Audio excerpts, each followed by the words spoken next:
Good afternoon again. If you liked IAS 39, I'm sure you will love IAS 42. If you did not like IAS 39, like many don't, I'm sure you will not like IAS 42 either.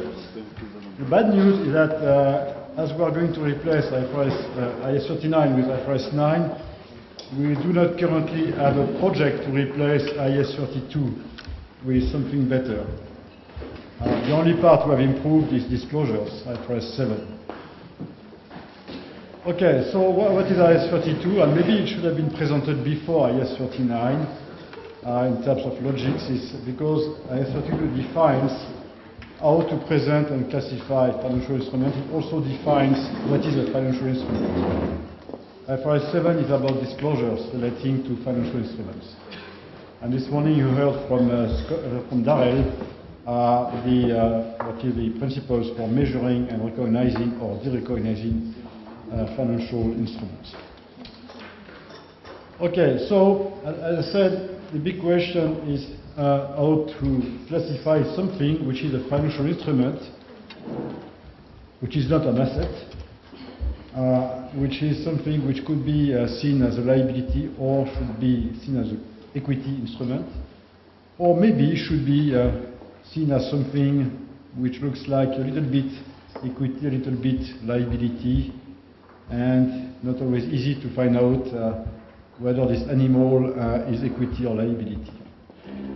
So IAS 42 has the principles to deal with that. And it gives you guidance on where and how to present it in your balance sheet. IAS 32 deals with all sorts of financial instruments, all types of financial instruments, including a contract to buy or sell a non-financial item if there is a possibility that the settlement will not be by giving cash for receiving the item, but by settling the net difference on the price of this item. Then it becomes a financial instrument. Not included in the scope of this standard are certain instruments where they in fact are not shown as instruments on the balance sheet as financial instruments. The shares are eliminated and replaced by something else. When you consolidate a subsidiary, you no longer have the shares as an asset, but you have the assets of the subsidiary instead of that. When you have an associate, you do equity accounting, so you don't value a financial instrument, you value a share in the equity of the associate, the same for joint ventures. Also, this standard doesn't deal with employee benefits, which have special rules, IAS 49. And also, we have special rules for one kind of transactions where the entity is issuing shares or settling net for goods or services which are received by the entity. IFRS 2 share-based payments. And finally, it doesn't deal with insurance contracts, which has, as Darrell said this morning, very special rules because insurance is special. Right, so let's start with the definition. What is a financial asset? It's very wide. As you can see on the slide, first, the most basic one is cash. That is financial asset. It is a monetary financial asset. But equity instruments in another entity that is not consolidated or accounted for by equity accounting is a financial instrument, so basically shares or partnership interests are financial instruments. Any contract where you have a right to receive cash or another financial asset in exchange or in settlement is a financial asset. Typically a loan, a receivable, or a bond instrument, a debt instrument issued by an issuer when it is held by a third party becomes a financial asset. A contract which gives you a right to exchange instruments where you have potentially, again, favorable terms, certain options, for instance, are financial instruments. Because they have a positive value, they have a resource, and the nature of that is that there will be a cash settlement, so it becomes a financial instrument. Now you have more complex contracts where the settlement will be not in cash, but will be done by issuing entities financial instruments, that is shares, equity, and again, keep in mind that share-based payments where the employee is providing services and is paid by issuing entities equity instruments is out of the scope, but other type of situations are in the scope. And then it becomes complex because you have a very specific rule where the entity will exchange against what it has to pay for a fixed amount for a fixed number. That's what the so-called fixed for fixed rule is an exception to our principles that any instrument which is settled by the entity issuing equity instruments is a financial instrument. Here we have an exception to this principle. But keep in mind there is a very, very wide scope of what is financial instruments, financial assets. The mirror accounting or the mirror analysis exists for financial liabilities. You take the definition of a financial asset and you reverse it in a way, and any obligation to deliver cash or another financial asset is a financial liability. If you have an obligation to exchange instruments which may encompass a loss on settlement is a financial instrument. Typically all derivatives are here would be liabilities. And if you have a contract that could be settled or will be settled by the entity issuing its own equity instruments, again, there are financial liabilities, except if you have this fixed for fixed rule where the entity is exchanging a fixed amount of cash for a fixed number of the instruments. Here we consider there is no liability because by definition this contract is balanced. The fixed for fixed rule means there is no potential gain or loss. Then it becomes an executory contract and you don't have to book it as a liability. Now, having defined what is a financial asset or a financial liability, you may think that we also have a definition for equity, for what is equity of the entity. Unfortunately, in my view, we do not define equity directly. We define it by difference. So it's a residual. You take the assets of the entity, you deduct the liabilities, and liabilities are defined by either financial liabilities or non-financial liabilities. And what is left is the residual interest in the entity. And this is what we call equity. This is not a positive definition. It is a definition by difference. So that can be seen by some as being a problem, but we have tried in the past to find a positive definition of equity, and we did not manage to find the right answer. We know that certain items are part of equity, like the most subordinate shares issued by an entity. Obviously it is equity, but we do not know exactly how to find a solution that encompasses everything, because it relies heavily on having defined a liability. So what is not liability is equity, in a way. That's the only thing we can say. So equity does exclude instruments which are liabilities, as I said, like the obligation to pay cash, or the obligation to exchange financial assets and financial liabilities if you have potentially unfavorable conditions. Question? Wait a minute, there is a microphone somewhere. Pascal.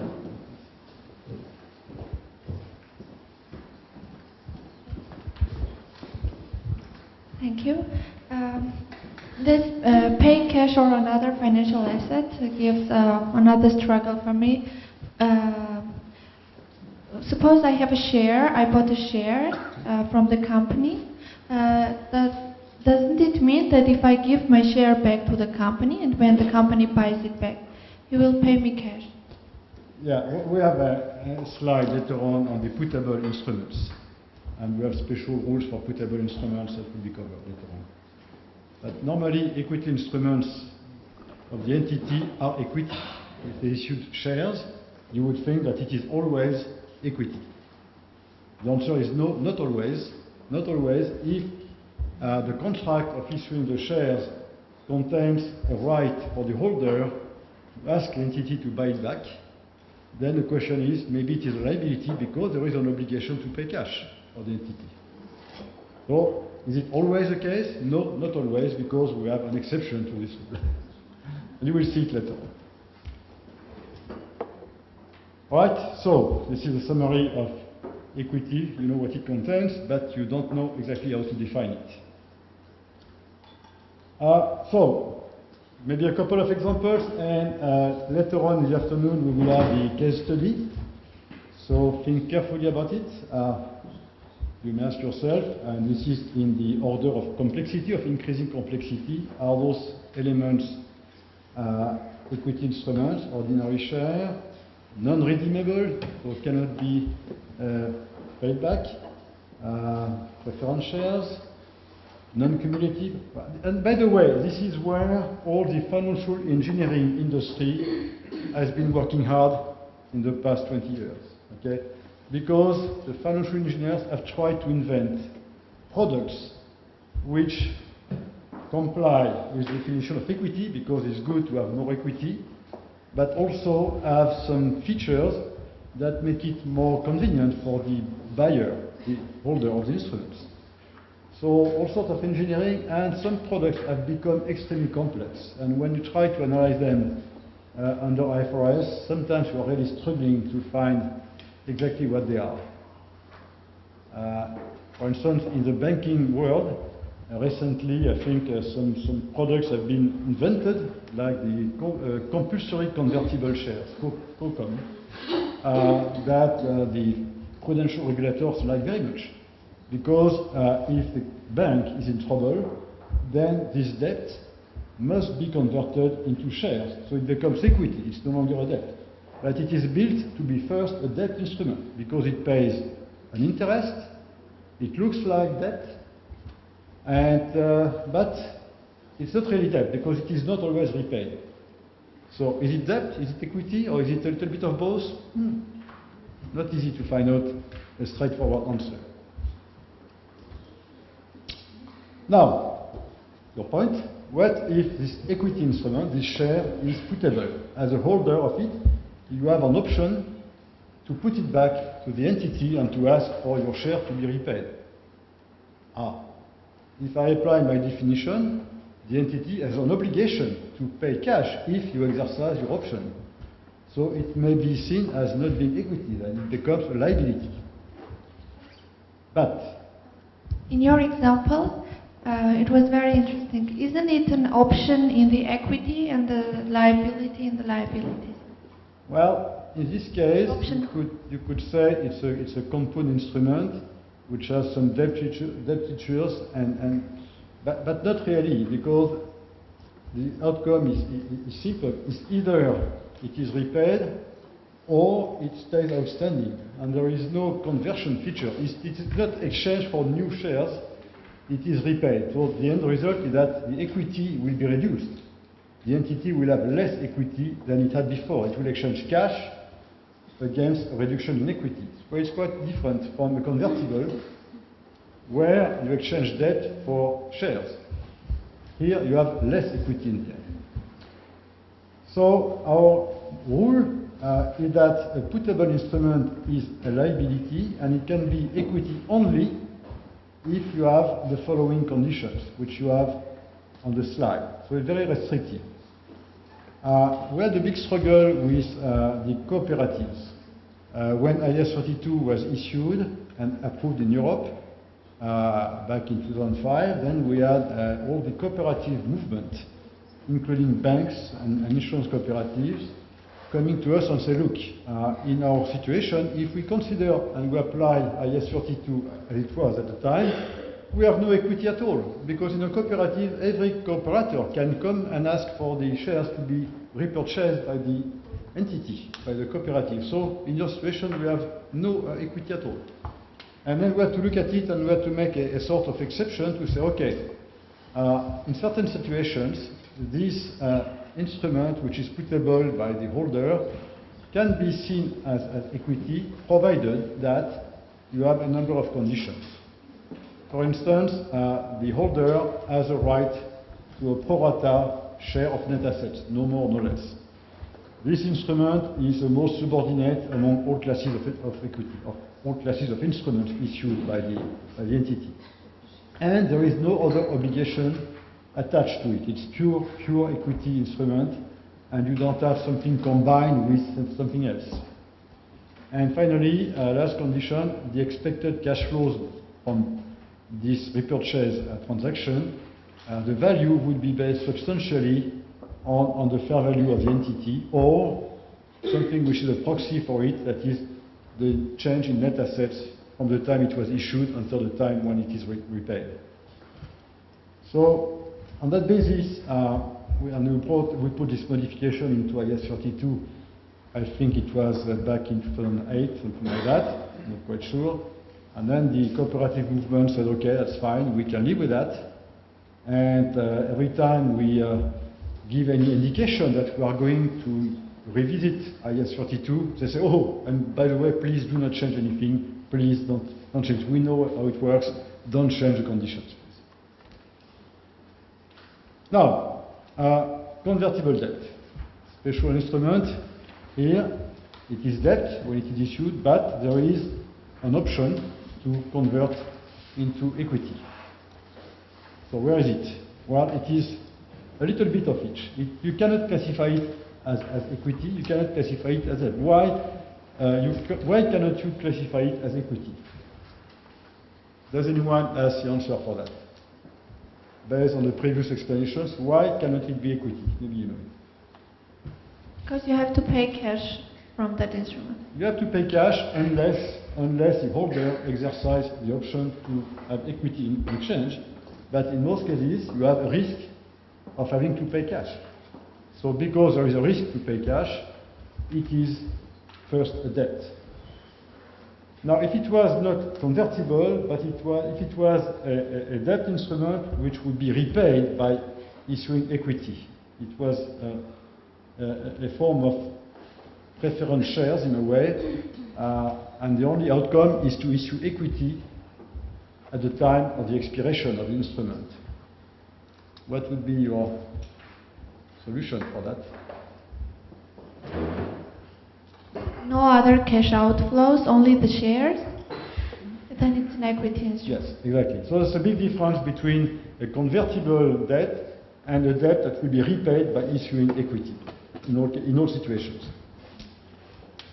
Right, so under IAS 32, when you have in this convertible instrument a first period where it is debt and then a later period where potentially it is equity, there is a rule which says, okay, this is a compound instrument. It has characteristics of debt and equity in the case where it is repaid and becomes equity. And this is maybe an exception to the principle that whenever you have a possibility of paying cash, it is equity. And here, we accommodate this exception by saying, okay, in this instrument there are two elements. There is a liability component and an equity component, the value of the option to make it equity. How to measure it? We start by measuring the liability component, because we think that is where there is the most risk. And as I said before, equity is a residual after you have deducted liabilities. So if you have such instrument, you start by measuring the liability component, and what is left is equity. How do you measure the liability component? You measure the fair value at the time you issue the instrument. On day one, when the instrument is created, you begin by splitting that in two parts. Liability part is measured at fair value, which normally is the transaction price unless there is something special. And the difference with the issuance value is the equity component. And at that time, you have no gain, no loss on transaction. Okay? And this is determined on day one, and you don't revisit this split accounting later on. You may wish then to measure differently subsequently, but unless you elect for the fair value option, normally liabilities are measured at amortized cost, starting from the amount that is recognized on day one. and the equity components are not remeasured currently in our model, so in fact you have no subsequent remeasurements. Another situation which sometimes is found is when an entity repurchases some instrument on the market under a buyback, share buyback program, or when an entity in the group, a consolidated entity, a subsidiary, holds shares in the parent company. You have a circle type of cross-holdings. What does happen here is that we consider that an entity cannot have a claim on itself. If you have the shares as an asset, you cannot continue to say, I have a claim on myself. The claim on yourself is in a way extinguished, economically speaking. Although legally the shares are still there, they still exist, but the economics of the transaction are analyzed under IFRS as being a reduction in capital because you cannot have a claim on yourself. In the same way, if you have a debt which is issued and you repurchase a debt on the market, you cannot have a claim, an asset, a receivable on yourself. You match what you have repurchased against what is still outstanding. So treasury shares are deducted from equity. If a subsidiary which is consolidated does buy shares in the parent company, it is considered the same way as treasury shares, and it is also eliminated in consolidation. And because you cannot have a profit or a loss with yourself, because you consider those shares are with yourself, then any gain or loss that may arise on this transaction also is recognized outside of profit and loss. It is recognized in equity. That's the logic of saying this is not a transaction with a third party, it is a transaction with myself. So let's take a simple example. Here we have a fact pattern. Entity B is owned 100% by its parent entity A, and that subsidiary purchases shares of that parent, 100 shares, and it still has the shares 6 months later. And there is an increase in the value of the shares. Maybe they are listed on the market, so there is potentially, you would say, a gain by holding that investment in the parent. So what will we do under IFRS? So let's first look at the separate financial statements of B, not consolidated. The subsidiary is having an outflow of cash, 20,000 is the amount they paid, and they received in exchange shares, investment in the parent.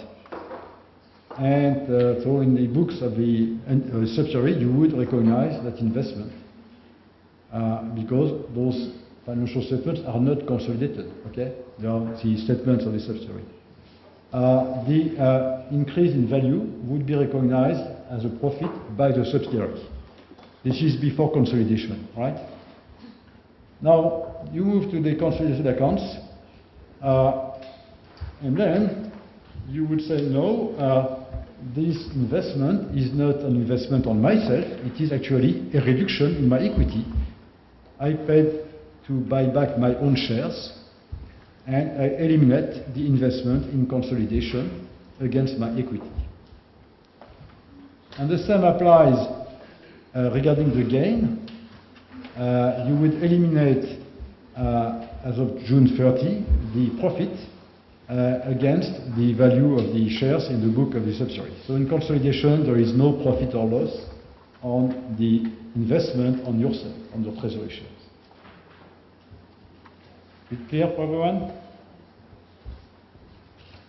Okay. Now, we have seen what goes on the balance sheet. Now, regarding the comprehensive income, profit and loss or OCI, what do we see in the comprehensive income? We see, of course, interest on the debt instruments, dividends. We see gains or losses on the transactions when you sell or when you settle the instrument, and they are considered as expense or income, whether they pertain to an asset or to a liability. Now, if you have a transaction on equity instruments that is done with shareholders, that has no P&L impact, because the shareholders of the entity are considered to be a special kind of third parties, and normally you don't have any gain or loss on dealing with your shareholders. So any distributions out of the equity, like paying dividends or repurchasing the shares, which is a form of dividend in a way, or any contribution by shareholders into the company, into the equity, are recorded directly to equity. Doesn't go to P&L, okay? So even if there is a contribution of cash by shareholders into the company, there is no gain. It is debit cash, credit equity. There may be special rules when there is a contribution of an asset. If shareholders are contributing assets to the entity, then there is an IFRIC interpretation. It's a bit complex. There might be a gain or loss if the fair value of the asset is bigger than the amount of the equity which is issued. Next, in IAS 32, you find some rules on offsetting. What is offsetting? It is presenting on the balance sheet the rights and obligations as a net amount. You see only the net. You don't see separately the gross value of the rights and obligations. Generally speaking, IFRS do not permit presenting net. As a general rule, IFRS and the conceptual framework is clear, says assets are assets, liabilities are liabilities, and they cannot be presented net. There are some exceptions to that, and when it deals with financial instruments, there are situations where you can present a net asset or a net liability, but the conditions are very strict. And it takes place mostly with derivatives. It is where there is currently, at the date of the balance sheet, a legally enforceable right to settle net the amounts. For instance, through a clearinghouse. And it's not enough. You also need to have an intention of management to settle the position on a net basis, or to realize the asset in order to settle the liability at the same moment, simultaneously. No time difference. This standard has been in place since IAS 32 was issued, and during the financial crisis, it was noted that the rules in the US under US GAAP are different. Slightly different, but it can make a big difference in the balance sheet total. So there was a project at the request of G20 on the Financial Stability Board to try to harmonize the standard with the US, and we undertook a project with FASB in order to try to find a common solution. Unfortunately, after very heavy efforts, and even after having exposed jointly a common position, at the time of finalizing the standard, the FASB decided not to change and to maintain their existing standards. And we were not convinced that their position was better than ours in terms of offsetting. We believe that the principle is that offsetting should be exceptional and should be subject to very strict conditions. In the US, it is easier to offset, especially regarding derivatives. So, just by way of examples, if you take a bank like BNP Paribas, the CFO of BNP Paribas told me that if he was to apply US GAAP to its balance sheet, the total balance sheet would be divided by 4, because most of the derivatives, which he has as a gross amount on his balance sheet, would be netted under US GAAP. So balance sheet total can vary between 1 and 4, and this is only one example. What problem does it create if you are a banking regulator? And if you want to have a common supervision, if you want to enforce prudential rules throughout the world, and to have a level playing field across the Atlantic, and if, for instance, if you have in mind to impose some leverage ratios on banks, and to say your leverage cannot be more than 10 times your equity, or 20 times, or 30 times, then obviously it would be good to have the same accounting rule and have the same basis to apply the same leverage ratios.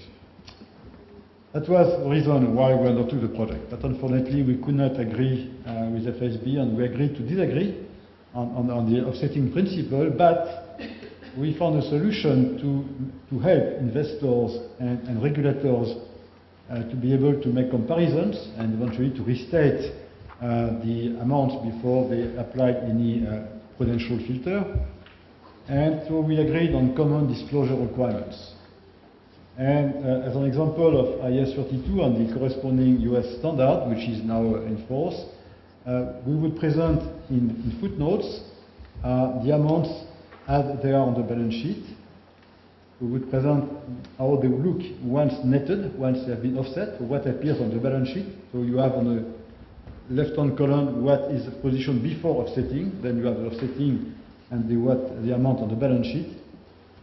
And you have the other amounts which are not offset, and you have an amount which is the last column which would be comparable, because this table permits to reconcile what the position would be under US GAAP and under IFRS. You have a table of reconciliation, so that the regulators or the investors can see how the two standards differ and what is the impact of the difference.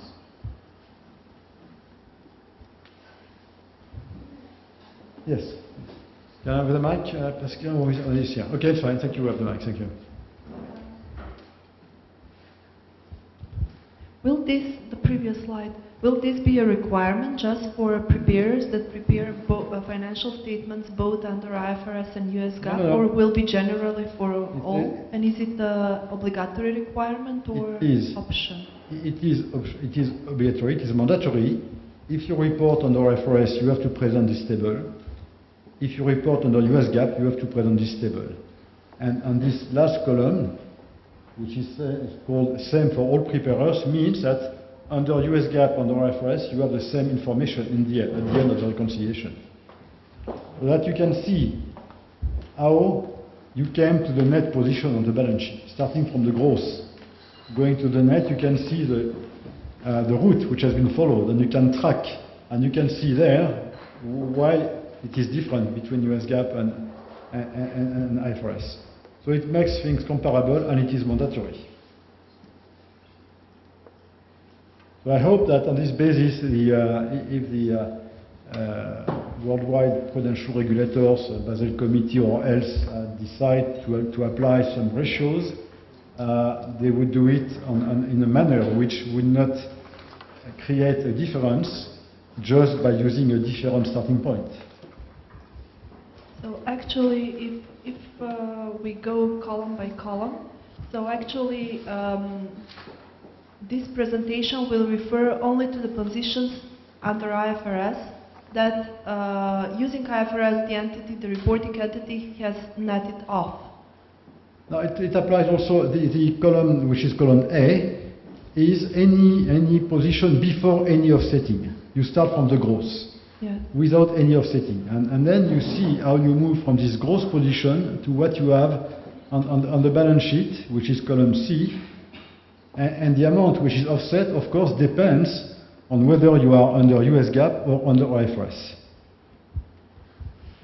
So what may be important for the regulators is maybe column gross before offsetting. Or they may accept a certain amount of offsetting. It's up to regulators to decide when they want to apply this leverage ratio. It's not our job. We don't have to decide that. We just have to provide information. And I think regulators, as well as investors, are provided with all the information they need to apply any regulation on leverage on a consistent basis, whichever accounting model is followed. And just one more question.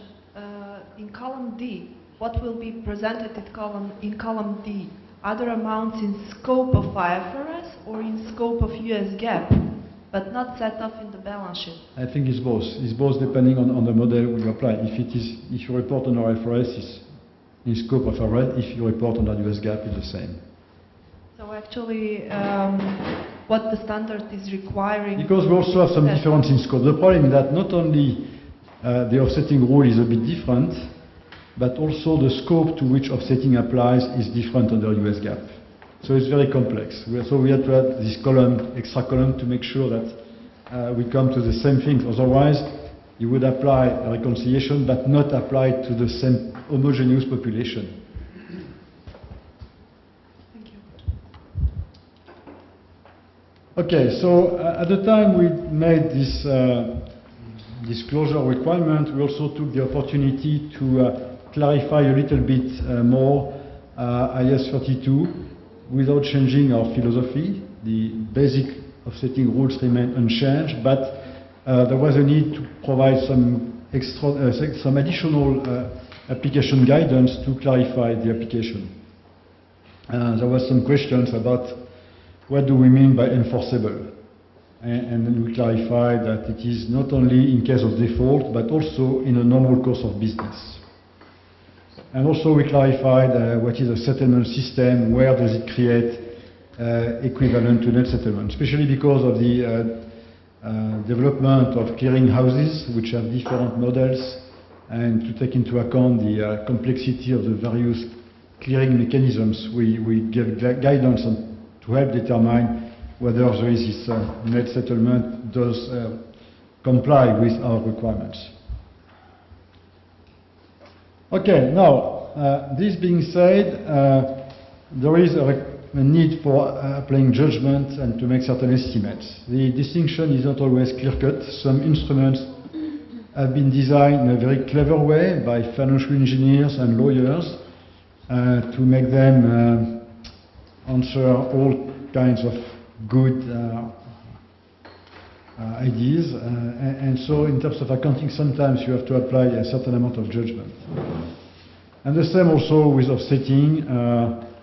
You have to consider what is the intention of the parties, and sometimes it's not also very, very easy.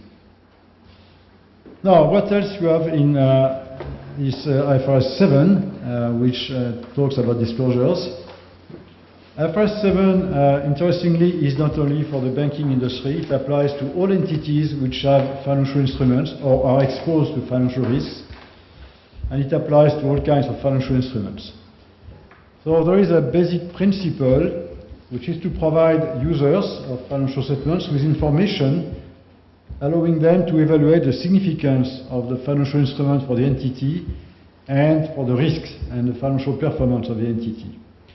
So the disclosures will deal with both qualitative and quantitative information, and they are really designed to help understand the nature of activities and the risks which are taken on by entities which use financial instruments.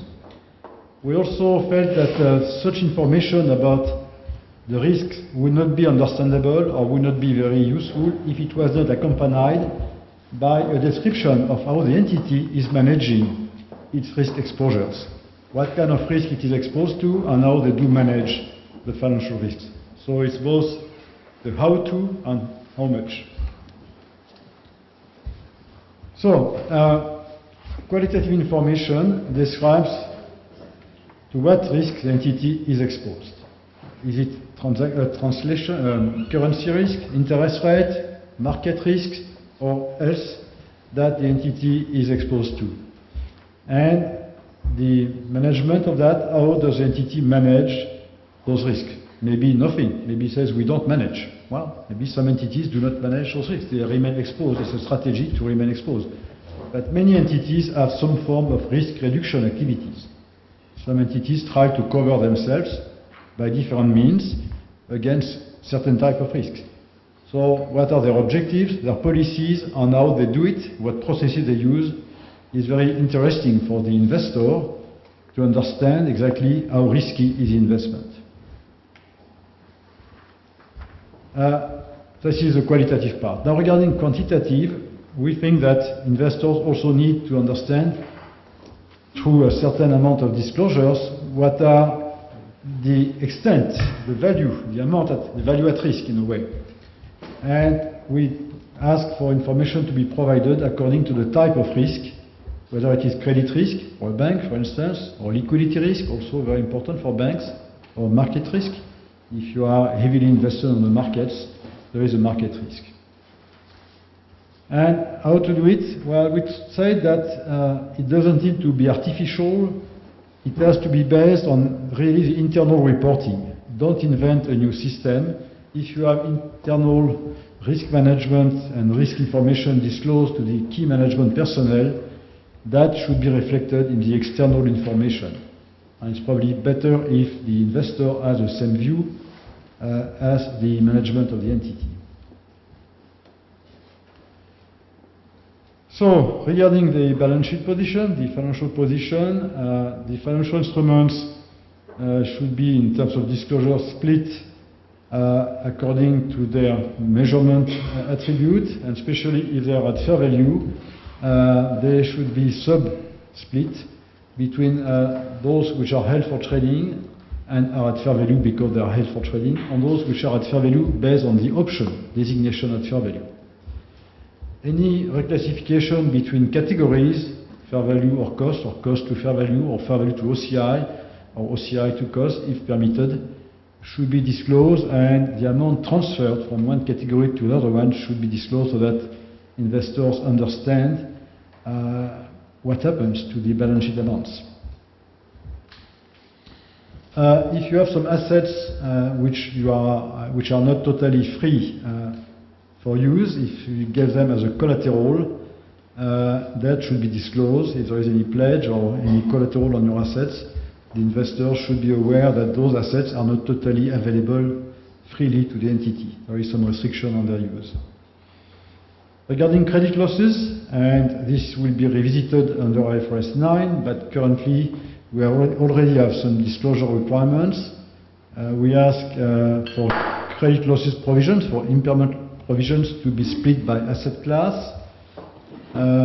If you have some instruments which are compound instruments which have been split for accounting purposes between equity and equity, we ask for information to be given about those instruments, etc., etc.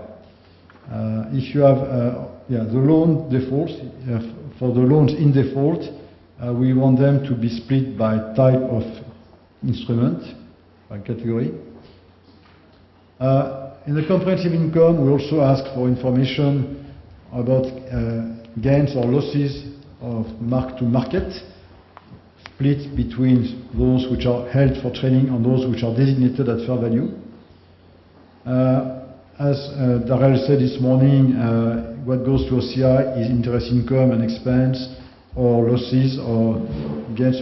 So we ask for information by asset class to be given about the gains or losses recognized in the P&L, in the statement of comprehensive income, including a detail of bad debt losses by class of financial assets.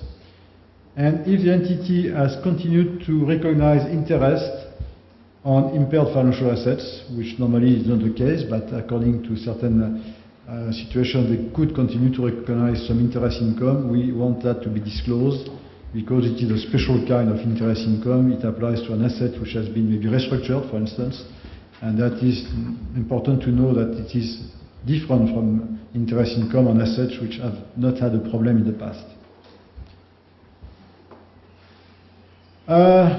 I continue with more general items. IFRS 7 requires an entity to disclose accounting policies applied to financial instruments, to disclose what measurement policy measurement base has been adopted, whether you decided to opt for to apply cost or amortized cost or fair value to OCI or fair value to P&L. So that must be disclosed. For instruments which are at amortized cost, we always require fair value to be disclosed in the notes. So we accept that amortized cost could be, and sometimes is, the best measurement basis to reflect the way you use the instrument to collect cash flows, but still it doesn't mean that fair value is not without interest. It is fair value sometimes is an indicator of a potential problem. By the way, if you read the Financial Times of yesterday, there was an article published that referred to an academic study published recently, which proves, at least in the US, that fair value information is an advanced indicator of credit losses. So having the information about fair value of an instrument is very useful to investors and regulators, maybe as well, to foresee the emergence of credit losses which are not yet recorded because of the incurred loss model that we have, and you cannot record expected credit losses, but fair value, when it goes below the current value on the balance sheet, is possibly an indicator, a red light which is flashing and telling you, well, the market believes those assets are worth less than what your accounting policy show, and maybe, well, maybe there is a problem. At least something needs to be monitored. If you apply fair value accounting, and you know that fair value is either level 1, level 2, or level 3, we now require to have the amounts split according to the hierarchy in the fair value system, whether it is level 1, level 2, or level 3. Very important, especially I think if I was a banking regulator, I may be suspicious of the gains recorded through mark-to-model, and level 3 is a kind of mark-to-model. And I would want to know how much of a bank profit are not mark-to-market, but mark-to-model. Profits which you may decide are not valid from a prudential perspective. You may want to filter out those profits. I'm not saying you should do, I mean, at least all banking supervisors do consider that possibility. And then through these disclosures, we provide information for investors and regulators to understand better what is the impact of the fair value measurements on the performance of the entities. And if you apply hedge accounting, we also require, through IFRS 7, a lot of disclosures about the accounting policies on the effect of hedging. Not enough. We also consider that, especially true for the banks, there needs to be more disclosures about the risk related to credit activities, to market activities, and to liquidity. If you look at the banks that collapsed during the financial crisis, many collapsed because of liquidity problems. And it's very important that investors are provided with good information about the degree of riskiness of the financing policies of the bank. Refinancing, whether it is exposed to a short-term refinancing risk and having long assets and short liabilities. So we require a table of liquidity by maturity date.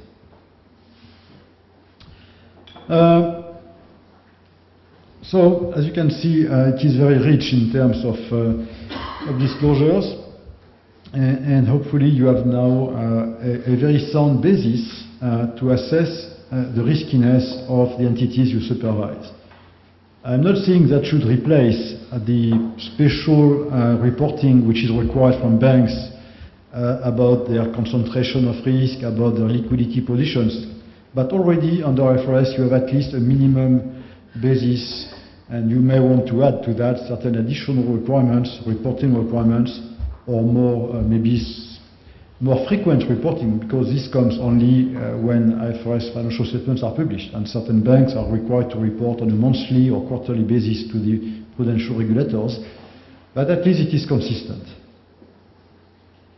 Now, we also have in IAS 32 some information about assets which are transferred, legally speaking, and Darrell explained to you that a legal transfer doesn't mean that you can take it out of the balance sheet. Sometimes it is legally described as a sale, but it is not derecognized from your financial statements because it doesn't meet all the tests that we have in IAS 39 to derecognize an asset.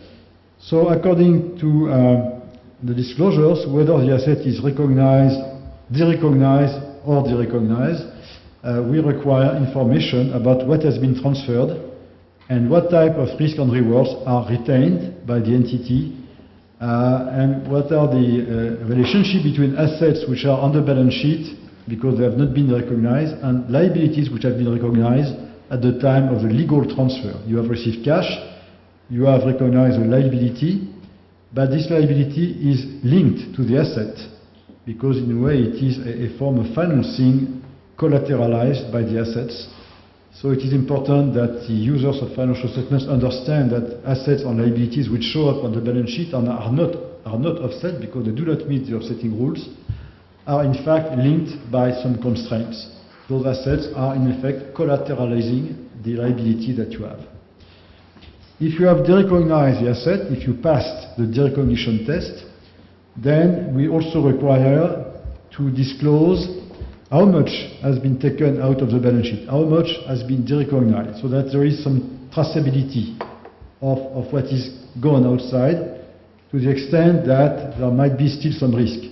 And especially if you have recognized that you are still exposed to some possible losses, then we require to disclose the maximum exposure, the maximum loss that could be incurred for assets which are no longer on the balance sheet, and how much gain or loss has been recorded through the derecognition activity. So if you securitize assets, then we require the gains or losses to be explained, how much has been securitized, has gone off the balance sheet. But if you still have some guarantees, some form of guarantees, not big enough to make the derecognition test fail, so you passed it, but still you have some exposure, then we do require information. Now, this being said, it's not always straightforward, and management has to make judgments on estimates in applying those rules. So we require management to give information permitting the user to understand the degree of estimate, the sensitivity to the variation in certain inputs, and what is the maximum risk. So here we have some information required about sensitivity analysis if you change one variable, a relevant variable. And of course, the question is how far should I go in doing sensitivity analysis? Especially when you have several variables that could influence your calculation. We do not require all possible scenarios to be disclosed, but only the scenarios which are reasonably possible and apply to the relevant variables, the ones which are more important in the calculation. And as I said, fair value information is required for all assets and liabilities with only very limited exceptions. Okay, so after that we will have to test your understanding of those complex rules through a case study. But before we do that, and we will have a coffee break, I think, in between, I'm happy to take any additional questions. Please, maybe. Yeah. You might consider it as a suggestion or as a comment regarding slide number 31. Which one? 31. Or in effect, requirement of IFRS 7, I think it's paragraph 6. When there is a requirement to present financial assets by class of assets, and it's really complicated written. You have to go to the implementation guidance or somewhere, and then you read that that's not the category of financial asset. You should at least disclose something that will match to certain rows of the balance sheet, to separate positions from the balance sheet, and then at least you should present what is measured at amortized cost and what is measured at fair value. This is, I'm trying to interpret what is written in the standard, and during your presentation it is really simply written that there should be a split of instruments by balance sheet classification. It is really clearly written, so it's just a suggestion from my side. Standards to be more clearly and understandably written, and I had similar suggestion for Mr. Darrell, our previous speaker. During the presentation for impairment, you used terminology loss given default and probability of default, which is widely used by the Basel Committee, by the banking or any financial sector practice, and by the supervisors as well. And somehow, I don't know why, IASB is all the time is escaping from using or trying not to use that particular terminology. And during your presentation, as IASB member, we've heard that you used freely explaining what is the impairment by using the terminology LGD and PD. So just a suggestion to be more clearly, standards to be more clearly written and in a language that all others understand and frequently use in a normal business financial language. And I really personally don't understand why the board is constantly trying not to use that language. Thank you. I will let Darrell answer the second question.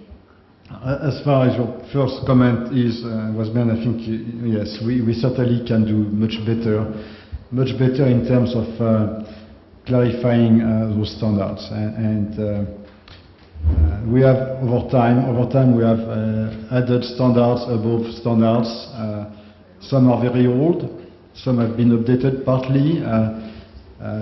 We have increased the disclosures over time, always in reaction to some new developments like the financial crisis.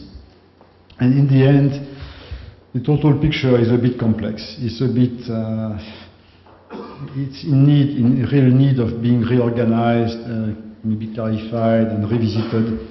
And we are aware of that. And if you look at the disclosures by banks, if you look at the volume of the financial statements, if you take the notes, of course, the notes on financial instruments are the biggest part of the notes on the balance sheet, and they are very, very difficult to read. So we are trying to make some progress on that. We more and more ask the notes to be presented as tables, because a good table is easy to understand at 10 pages of explanations.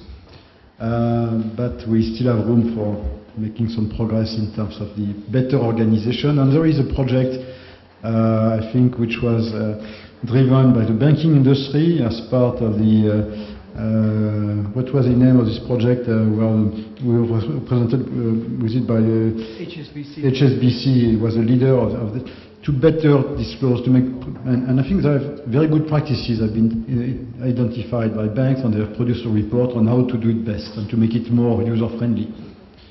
And I hope that many banks will follow this initiative. This is a pilot at the time that they are testing this new model of disclosures, but it could become the best practice for banks. I would agree with the statement that some of our standards are more complicated than they need to be.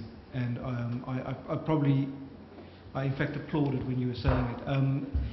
Having used the standards from the perspective of a preparer, there's definitely sometimes we've written things in ways that are just, it doesn't make sense how complicated they are. At the same time, I think what is important when we write the standards in many ways like a legal document. We have to bear in mind that we make the interpretation very, very clear, that we don't allow people the ability to abuse a particular phrasing and something like that, and that often makes it more complicated. I was actually coming up to answer your second question though on the use of PDs and LGDs and things like that, and I think I fall into the trap because it's the language that I'm used to. I'm guessing that most of the people here operate in, for example, a Basel II environment, so it's an environment we're all used to. The problem with using terminology that is defined in regulatory or other environments like PDs and LGDs is that firstly, not everybody under IFRS uses Basel. Some people are still on Basel I, some people are on US regulatory, which has got different, and each of those have got slightly different definitions for the same things. So the way they define LGD might be slightly different, the way they define PD might be slightly different. Even more importantly, as Basel and other regulations evolve, so those definitions change. Now, if we use a definition that's set by somebody else, then every time they change their definition, our standard changes, even though we didn't anticipate that happening, even though it wasn't part of our. So what we try to do is we try to use phraseology that gets you to the same thing. But it's not clean, and it's not the smoothest way. And one of the suggestions that we've had coming back in the new impairment project we're using is to place terms in the document, so probability of default, but define them the way we see that meaning, the way we see that definition. Now, right now, that might be exactly the same as Basel II, so we'll define probability of default, and it'll mean the same as Basel II. If Basel II changes in time, or Basel III comes up with a new definition, it's just going to be outdated. Now, we've got to try and find a compromise around that, so maybe we'll come up with a new word. It's not probability of default, it's something that is the accounting context of it, but it's a word that summarizes the meaning. Well, it's just, I'm just trying to say something about this probability of default. There are different definitions of the probability of default, especially when you look at it for the accounting purposes and for the capital adequacy. Because all the way, if you try to think that there is some kind of sign of equal between those they are not, because you judge the capital adequacy at a very long period of time, whereas the accounting statements, a special reporting for the supervision, should reflect the assumptions that change more The point in at time. a more point in time. So probability of default as Basel II or Basel III can never ever be used for impairment, and it strikes me that for every time I pose that question at different kind of panels, people respond like, well, you can use it. No, you can't, because the mathematicians in charge for defining probability of default have a completely different time frame in place when looking for the capital adequacy, when looking for the accounting. I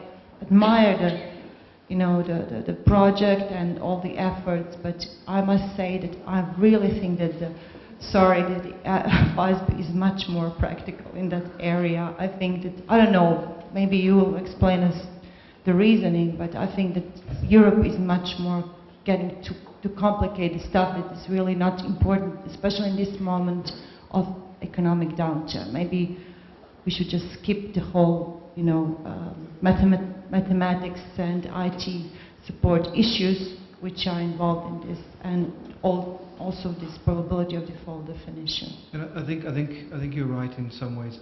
The important thing also that comes in that I should have actually mentioned when I answered it earlier, we try to focus on principles. Okay, so when we talk about probability of default, we're talking about the simple principle of what are the chances this thing's going to default. So it's a very simple thing. From a regulatory perspective, the approach tends to be from a rule-based approach. You want to make sure that people think about everything exactly the same. So it is the probability that something will be overdue by 90 days and within a very within a distinctive time period. So you're right in saying that the hassle here is the moment we try to make this exactly the same, we are going to run into a lot of problems. So the words that I was using were colloquial. I'm using them because it's casual conversation. Everybody knows what probability of default means until we try to define it. And then none of us knows what it means. Each of us comes with a different definition. And this is going to be the challenge for us in the impairment project now, is to try to find a way to describe the principle of what we mean, so that people will understand that principle, but still be free to interpret it in a way that makes the most sense in the context of the business they're busy operating. And it would be nice to be able to stay at the level of a big objective, a big principle. If we could, we would love it. But we have all sorts of people who tell us, well, how can you consistently apply this standard if you don't give more guidance? But what do you mean, really? And then we start saying a little bit more of what we mean, and then we come into the trap of going too far and giving a definition which then appears to be different from yours. That's a big riskiness. And so it's a balancing act. Try to stay as much as possible at the principles level and still make standards which are able to be applied and enforced in a consistent manner throughout different countries. But when in the next month or two we start discussing a definition for probability of default, I'm going to quote you. One more thing, if I can. Please. If I can say just for, when you say, I understand that the accounting standards sure accomplish to present the financial statements for gas producer, food producer, pharmaceutical companies, so they cannot be that accurate.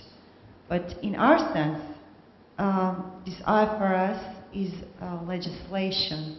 It's a regulation for the ESMA. It's a regulation for the banking regulators. And as long as it's written to accomplish this kind of aim, it will be always in conflict with us, because it would be too rigid for other industries and it will be too vague for our implementation. So maybe someone in the future could understand that, the food producer and gas producers and their financial instruments should be dealt with another standard. So that just to gain this kind of accuracy, because date, settlement, trade date, settlement date, who cares?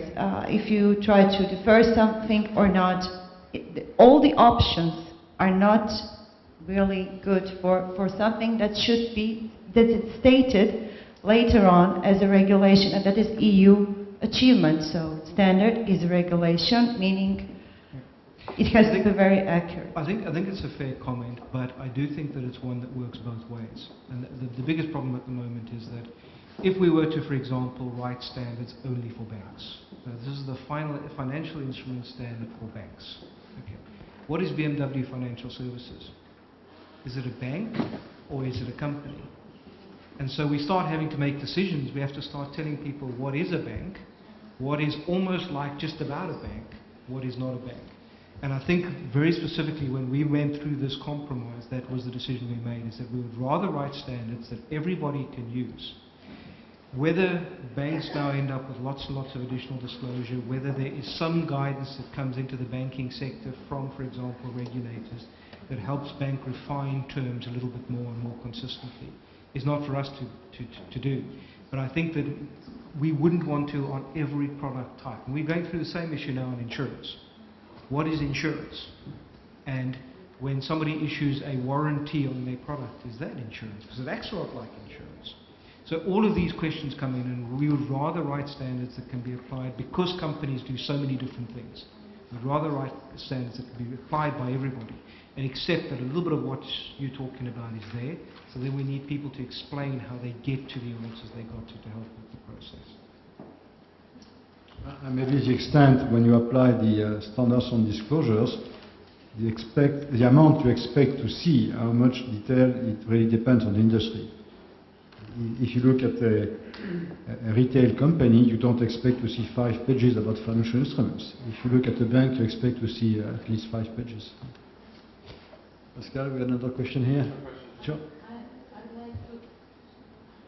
like to return on slide. Can you try to use the mic or I'd like to return on slide 11, number 11, about compound financial instrument, debt and equity. IAS 39 says that we should split this instrument, and you said that no gain or loss recognized on day one. And as I know, IAS 32 says that no gain or loss shouldn't be recognized after initial recognition. But what about the recognition, especially equity component? Well, first, the idea that there is no gain or loss is except if you choose to apply the fair value option to your liabilities. Then there is a possibility that you market the liability component under the IAS 39 fair value option, and then you would have a gain or loss on the liability component, okay? But the equity part is never remeasured. We don't remeasure currently. There will be a discussion about it in the conceptual framework discussion paper, where some views will be exposed, whether or not certain types of equity components should be remeasured, but wait and see. Yes, the basic principle is that once you have done the split, then it creates a new entry amount, which remains unchanged, save for the application of the fair value option. In terms of derecognition, I'm not sure what problem you see. The rules are the same. The liability will be derecognized if it is extinguished or if it is transferred. You discharge your liability by transferring it or settling it in a way. The equity component might also be extinguished or not. It may still exist after you have this derecognition. For instance, at the time of the expiration of the liability part, you will stop paying cash flows on the liability part, but the equity component will remain. One more question on the right. I just want to comment on regulation being more rule-based and IFRS more principle-based. I'm not sure I understood, because I mean, whatever estimates you have on probability of default and loss given default, I think that's only part of the story, because I mean, most important is to be sure that you have the Pillar 2 and the ICAP. So ICAP by definition cannot be rule-based. So in a way ICAP is IFRS 7 and unexpected losses are the same as IFRS 7. Of course, most important is how you do it in practice. Some stories on investment banks where they publish, they disclose one thing, and for internal risk assessment they have separate two-page report for CROs where you have different things. So I think at least I don't see any difference because I mean if you are good enough to describe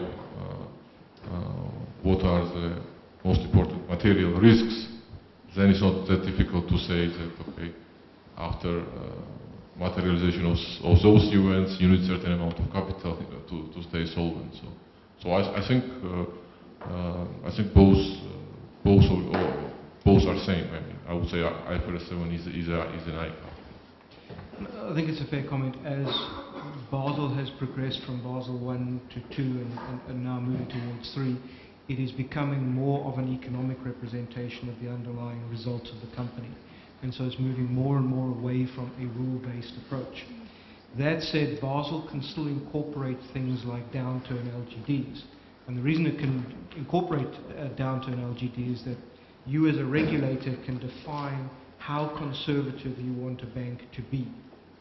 From an ISB perspective, we will define an unbiased measure, because unbiased is the same in everybody's eyes. Unbiased is unbiased. Conservative is different, and conservative needs you to tell people what conservative means. So it requires additional information. That's information that regulators can give, and there's two reasons why regulators can be rule-based, or be more rule-based than accounting standard setters. The first is you can respond much quicker. So within months of the Greek crisis coming about, ESMA was able to react by requiring additional disclosure. That's fast response, quick to the situation, determines exactly what's happening. The ISB can't respond that quickly because we've got a much greater constituents body. So we have to be more principle-based about, say, disclosure that is important to users. The second reason why you can be more rules-based than we can is that you are more jurisdiction-based than we are. So you can respond to legislative changes in a particular jurisdiction by requiring additional information or requiring certain measurements, which we can't do. Now, I think what is important always is we never want to get into a situation where banks or insurance companies or others prepare two sets of financial statements, one for the regulator and one for the accountants. What we ideally want to do is we want to start from the same point. And the importance of sessions like this is to establish what that same point is. So we understand where we are starting from. That helps you decide what the adjustments are that you require, what the additional information you require is, what the rules are that you'd like to put in place around disclosing something else. But ideally you do that using information which is published by the issuer as part of its package of financial statements. And of course, as I said, you can ask for additional reporting because you want to go to a level of details which goes far beyond the need of the investor, but is needed for you as a prudential regulator, like a credit concentration, how much is by group of entities you lend to, etc.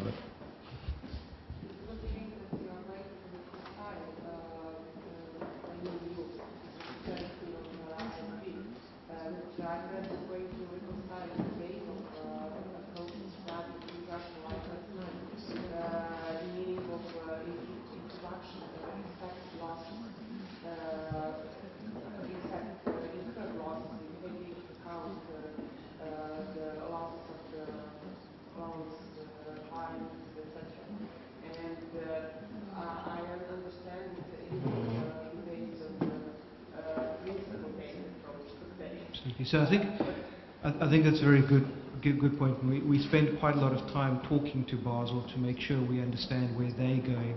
And for that matter, we're talking to the guys developing Solvency II in the insurance space to understand where they're going. We won't always get the same answer. And we'll talk about it a little bit tomorrow. And expected losses is one of the examples.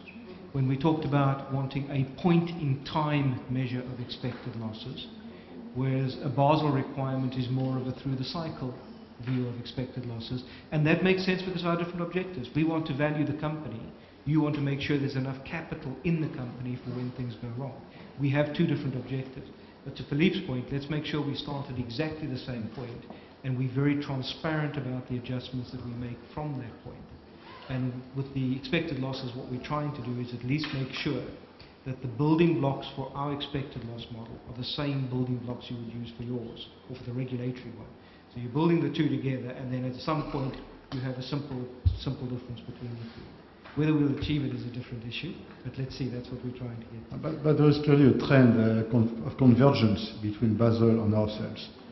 And for instance, currently, if you have some instruments classified as available for sale and are marked to market or marked to fair value as part of the IFS, the gain or loss on IFS is currently filtered out for prudential purposes. It is added back or deducted from the capital.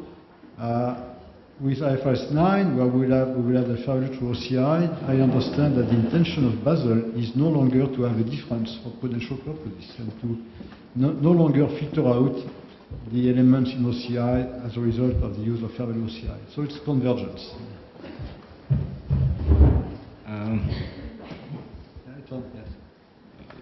There is a demand of European Union on the IAS board to make this financial statement under IFRS more proper for banking regulators, for example. But I think there are very big differences between, especially in capital side, between IFRS and banking regulation, because they, for example, recognize as capital subordinated debt what isn't possible to be capital, and it changes the times because subordinated debt can be used in bankruptcy of bank. But now the bankruptcy of bank doesn't happen. They are fusions between two banks. One bad banks with one healthy banks. It counts not to the bankruptcy of this bad bank. Also, in reality, the subordinated debt will be never used. Although, from this point of view, the regulator should not include this subordinated debt in capital, but they do it. And these differences are much more like only this one. Also, how will in future deal the IAS board with this demand to make this financial statement more proper for banking regulators, for example? Maybe I will let Darrell answer the basic question, but I would make an observation that yes, the banks no longer collapse. There is no, from the point of view of depositors, there is no bankruptcy. The depositors are protected, but the shareholders, the investors, and maybe some creditors in a bank will not see a big difference between a collapse and being washed out because their shares are worth nothing, or their assets, their receivable have to have a haircut of 50% or 70%. It doesn't make a big difference between that and the bankruptcy. The only difference is that the depositors are protected. So as we are doing standards to inform investors, I think we have to keep in mind that banks may, in effect, have the same future as if they were quasi-collapsing. Now to the usefulness of statements for regulators, maybe Darrell has more experience than I have because he's been a banker. And I think Philippe started to answer the question. The most important difference between the way regulators look at the financial statements of a bank and the way investors look at the financial statements of a bank is the purpose for which they're putting those numbers to. Investors are looking to understand one of two things. Is the price of the share going to go up, or is the price of the share going to go down? Am I going to get more dividends, or am I going to get less dividends? Lenders to the bank are looking to understand what the chances are of their returning their money back. And that's, they will look to a bank to say, is there a chance that this bank will default, and if there's a case of default, will I get anything out of the process? That's the market we deal with. And the market we deal with presumes a going concern, and it presumes that capital is only the number on my balance sheet that I will not ever have to repay. Liquidation is a not going concern event, so anything that happens after liquidation we're not worried about. By then it's too late, the company's gone. From a regulator perspective, the primary concern, if you think about it, is actually what happens after liquidation. Because what you're thinking about is in the event of a bank getting into trouble, how much money is going to be available to give to the deposit holders? Where is that money going to come from? In essence, what that means is that the focus that we look at from a regulatory perspective or an accounting perspective is different. We're looking for different information. It doesn't stop the fact, and it comes back to the point that we made just now, and I think we can almost expand on it.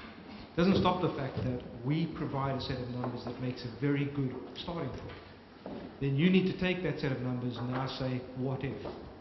What if the failure happens? What if there's a decline, an increase in bad debts? What if there's a decline or change in interest rates? You're doing a bunch of what is to evaluate the possible failure scenarios of a bank and trying to prevent that failure event happening. If anything, you're far less interested in the share price or anything like that unless it affects. So what does become important, and I think Philippe touched on it, starting with our numbers, and I think we're going to have to think very hard, and it came up in the insurance project, but it's going to come back to us, I think, in the banking project, about requiring banks to disclose what their regulatory capital is and how they reconcile from their accounting capital to their regulatory capital. Because that gives us both sets of information. And it means, I mean, at the end of the day, an investor who's investing in the shares of a company wants to know if the regulator is going to shut their company down. Wants to know if there's a regulatory capital problem happening in their company. Right now we look at it as two different worlds. We actually need to look at it as the same world and give information for both on both. But you raise a good point, because a bank recognizing a profit through marking to market a trading portfolio and having more capital and then being able to invest more and more and more may help create a bubble, because this process just inflates a bubble. And at some point a regulator might want to stop it and to say too much is too much. So maybe at some point certain types of profits might be considered as not proper from a prudential point of view and maybe filtered out, especially if it is profits on not very liquid markets maybe, but it's only one possibility, by the regulators in order to prevent the bubble growing. But it is not our job as standard setters to do that. It's a job of the banking regulatory community to regulate the economy. We are not regulators of the economy. We are just providing information, and we believe that for the economy being properly regulated, the starting point is to have transparent and neutral, unbiased information. Because if you want to regulate the economy with biased information, you never know how biased it is, how much it is, and your adjustment to that is quite difficult to make. So if you assume that the information is neutral and unbiased, then you have all the freedom that you want to work on a proper set of data and do whatever regulation you want to do out of it. Philippe, in fairness though, I think it's already happening under Basel II. You Yes. already have a higher capital charge on your trading operations than you do on your lending operations. You already have a higher operational risk factor on your trading operations than you do. So there's an element of it. The question might be whether you're going far enough. Yeah, well, the idea that has been discussed at length in Europe of contra-cyclical provisioning for credit losses, I think that's what you had in mind. At some point, Europe was asking ISB to invent, to integrate in the standard a form of contra-cyclical provisioning of credit losses. And we say, no, that is not our job to do contra-cyclical things. We should recognize expected credit losses. They might be bigger at some point and lower at some certain other points. And to create a form of anti-cyclical economic mechanism is not for us. It is for the people dealing with monetary policies. It is for banking regulators to require more capital at certain times and less capital at other times. But they have all the tools they need to put more cold water or hot water into the system. You know, it's like a boiler, and you have a system where you inject cold or hot water to regulate the temperature in the boiler. It's not our job. We provide the information about the temperature in the system, and you inject how much cold water you want to. I just want to say that, as you mentioned, there is no emotional attachment of the investor, whether investor invests in the banks or, or I don't know, whatever company you would like to choose. So as an investor, I'm only interested in how much is it my investment value. But I think that at some point these investors in the banking industry should be aware that there are no equalities if they invest in banks or other kind of companies, because there will always be gold plating from the supervisors, and there will always be a chance that they will be deprived of their ownership rights over the shares. Yep. And as long as they are trying to, ride on the accounting rules, saying that yes, their residual value they have, there is something more than zero, we will have a combat between the accounting profession as it is and the regulation, because we will always be on the negative side. So as long as you see some kind of sunlight after the tunnel, we won't, because we cannot trust them. So it will be always in conflict. That reflects exactly the difference in viewpoint we have, which in turn suggests that the best way to deal with it, we can't change our viewpoint, ours is for investors. Regulators can't change their viewpoint, theirs to protect depositors. The best way then to deal with it is transparency on both sides. So make sure that investors understand the regulatory environment that a bank is operating in, an insurance company is operating in, and what the impact is of potential regulatory action that can be taken.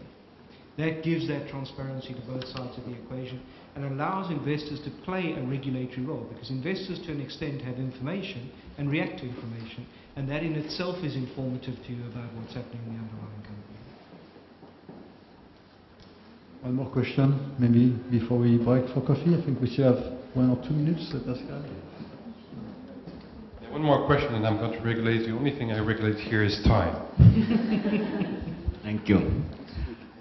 Mr. Danger, you have mentioned this snowball effect, that banks make profit and more profit, but the problem is the huge part of the profit is originated only by reprisal. It's not realized profit actually, and it was the case by financial crisis, especially by the bank which choose favorable option. But it could be solved by banking regulators to take out for their regulatory purposes this non-realized profit from capital. That's quite simple. On the other side, I don't like the available for sale category because it has not its own definition, although it is something as only bin trash bin. Although in this case, when would regulator do what I said, banks could all things evaluate fair value to the profit and loss, and it would be prevent this accounting mismatch by the banks, because especially by the banks it is the case. Thank you. Well, I think you are very right. The banking regulators community or the international regulators have all the flexibility and the right to decide that certain forms of profits should either not be recognized for capital purposes or should be recognized but should not be distributable, that bonuses maybe should not be paid out of those profits, or that dividends could not be paid and that should be retained as capital. All that is possible. It's not our job to decide. We are not regulating the economy, so we just are making sure that the information is available for the investors to interpret the financial statements and to understand how much of the profits are realized or unrealized, and for the banking supervisors to decide how much of those profits are valid or not valid for capital purposes. Simple. We have one more question. One more question, please. We have one presentation yesterday, I think, and in this position is known that regulatory framework and accounting framework have different objectives. So I mean, that was one of the presentations we had yesterday. One is to serve to the public interest in terms of transparency and picture in economic transactions, and the other is the safety and soundness of banks. So is this understanding that regulators and accountants have different objectives? And I would put it like this way. To me, it seems that both regulators and accountants have the same objectives. My understanding is that regulators are put in these positions, in this position of being more conservative, because to my understanding is that regulators are not willing to understand, not just to understand, but to enter in negotiations with bankers, with accountants, to accept their judgment of IFRS, since IFRS are principle-based and they allow bankers to interpret certain facts. And regulators are, I would say, like a bit afraid of how these facts will be interpreted, and then take this conservative approach of designing rules and more strict. So my question is like, to close this gap, one way is for regulators to develop a guideline of interpretation of certain IFRS in certain conditions. So I'm taking in an example of my country, but from Balkan, but I think even other countries from Balkan have the same problem. I would say that IFRS are principle-based, and when it comes to interpretation, then central bankers are afraid. So one way for central bankers to accept IFRS, or for regulators to accept IFRS, is to issue a guidance who narrows down, let's say, the space of interpretation, or an IFRS who fits to the context. So anyway, I was just posing it as a comment. I'm not asking for it. Thank you. Firstly, I think it's probably excessive to oppose the objectives and to say that we have an objective of serving the public interest and not the regulators. I think that would be wrong. The regulators also serve the public interest, because by protecting depositors, they do serve very well the public interest. So I think we have all an objective of serving the public interest. We just do it, and we approach it by different angles. We approach it from the point of view of transparency, and certainly transparency is needed to serve the public interest if you have listed entities. If you have entities which are not listed and are only subject to regulation and do not have external investors, maybe our standards are less relevant, maybe. But whenever our standards apply to a listed entity and we have to protect investors, which are part of the public interest, we have a certain perspective. Your perspective is more to protect depositors than investors, so you have a different angle to what is important, which is financial stability, in a way. But we also serve the financial stability. You cannot have financial stability if you don't have transparency. All the markets which are opaque and don't have proper information are not stable markets, unless they fall into a system of communist type of everything is regulated and the government does everything the old way, and even that is a short-term view, because in the long term it doesn't work very well. But so if you have a free market, you cannot expect to have financial stability without a degree of transparency. Okay, so I think we have common interests, we just do it in a different way. As to the idea of having the banking regulators develop a set of interpretation of IFRS, I would say yes and no. Because first, it should be done on a worldwide basis and not on a regional basis. Because keep in mind, we are doing standards to apply worldwide, and I'm not aware of any worldwide organization of banking supervisors. And secondly, well,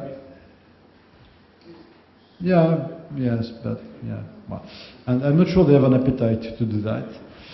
And secondly, as we said before, a bank is something which is different from an industrial company, but some industrial companies are also banks. And so to start developing a set of interpretation that apply only to one segment of the economy would have its problems.